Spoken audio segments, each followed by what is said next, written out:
Alors bonjour. Bonjour. Donc effectivement, Jawer Alala et donc Nicolas Faré. Donc on va vous parler effectivement du recyclage de données, de data recycling. C'est une solution qui a été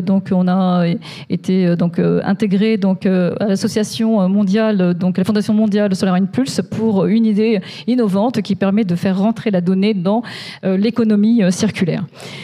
Alors, tout simplement, pourquoi? Parce qu'actuellement, on utilise nos données de façon linéaire. Donc, ça a disparu. Voilà. Donc, de façon linéaire, on produit, on exploite, on consomme, on collecte, on capture, on transforme, on réplique énormément. Et donc, ça engloutit près de 10% de la consommation mondiale d'électricité.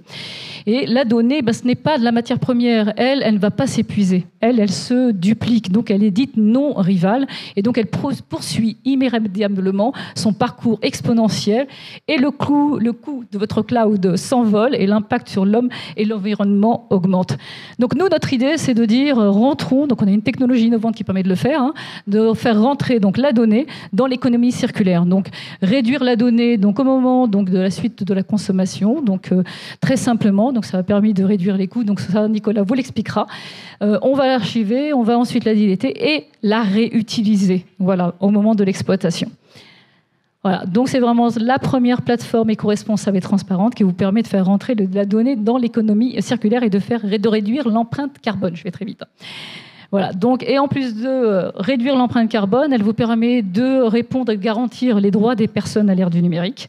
Elle vous permet d'assurer la primauté de l'intérêt général et du bien commun et de mettre les données au service de l'avenir. Mais je pense que mon client en parlera un petit peu mieux que moi, donc je lui laisse la main. Merci. Je vais essayer de me servir de ça, mais comme vous l'avez vu, je suis Chief Digital Officer, un peu compliqué. Juste pour présenter Randstad peut-être rapidement avec un petit update. Randstad, c'est le numéro 1 mondial, on est même passé numéro 1. C'est à peu plus de 24 milliards de chiffre d'affaires et c'est à peu près 40 000 personnes dans le monde qui œuvrent au quotidien du coup, pour fournir des solutions d'emploi ou de travail à l'ensemble des personnes dans les 53 pays, les 39 pays que l'on représente. Hop, je vais passer ça pour prendre le temps. Le projet de départ sur avec la plateforme Sysnap, ça a été je pense que c'était un contexte il y a une dizaine d'années, de maîtriser entre guillemets nos coûts et les performances de nos systèmes, et notamment le système comptable. Pour pérenniser du coup au quotidien les activités, on va dire comptables sur nos différents systèmes. Et puis c'est ce qui nous a permis du coup, et là je rebondis un peu sur ce que Jawer a dit au départ, ça nous a permis d'envisager beaucoup de choses. La mise en place d'un Exadata avec une maîtrise totale de l'environnement. Les Exadata c'est relativement cher, donc on a pu mettre finalement la solution vraiment pile poil par rapport aux besoins qu'on avait. Et puis ça nous a facilité, il y a 5 ans, le passage dans le cloud. Là aussi, maîtriser nos environnements pour pouvoir faire des migrations progressives dans le temps et pouvoir du coup contrôler, maîtriser et surtout, on va en parler un petit peu sur la suite, continuer dans le temps, puisqu'en fait cette solution aujourd'hui nous permet depuis maintenant plus de 10 ans de contrôler totalement nos performances et notre stockage, puisqu'en fait régulièrement, je crois que c'est tous les ans, on archive et on purge les données qui ne sont plus les données nécessaires dans nos différents systèmes. Donc une maîtrise dans le temps, donc un coût finalement garanti dans le temps. Et puis surtout, on a étendu en fait cette solution qu'on avait mis en place sur la partie comptable. Et là, j'ai plutôt pris la casquette transformation digitale pour pouvoir du coup l'étendre sur les systèmes opérationnels. De façon là aussi à maîtriser l'ensemble de notre data, recomprendre, reprendre, on va dire, la propriété de nos propres data, puisque nos modèles opérationnels, c'est des modèles qui tournent au quotidien avec une data qui est exponentielle, qui a une valeur ou pas, en fait. On s'est bien rendu compte que finalement, dans le temps, on perdait aussi la connaissance de notre propre data. Donc, on a remaîtrisé notre modèle.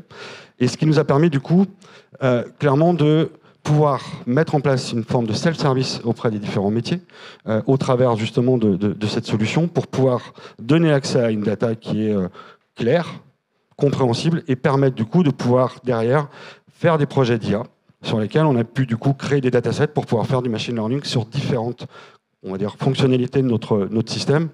Je ne sais pas si vous connaissez un petit peu Randstad, mais on a un chatbot, en fait, qui est un chatbot totalement opérant avec de l'intelligence artificielle, et donc toutes les datas qui nous ont permis d'apprendre, en fait, les échanges proactif qu'on peut avoir avec nos intérimaires, en tout cas nos candidats, est basé justement sur cette technologie qui nous a permis du coup de pouvoir créer ces datasets et apprendre très très vite à notre chatbot à reconnaître entre guillemets les intérimaires ou les candidats qu'on avait en face de nous pour leur proposer les meilleures solutions et les meilleures solutions de travail possibles pour eux.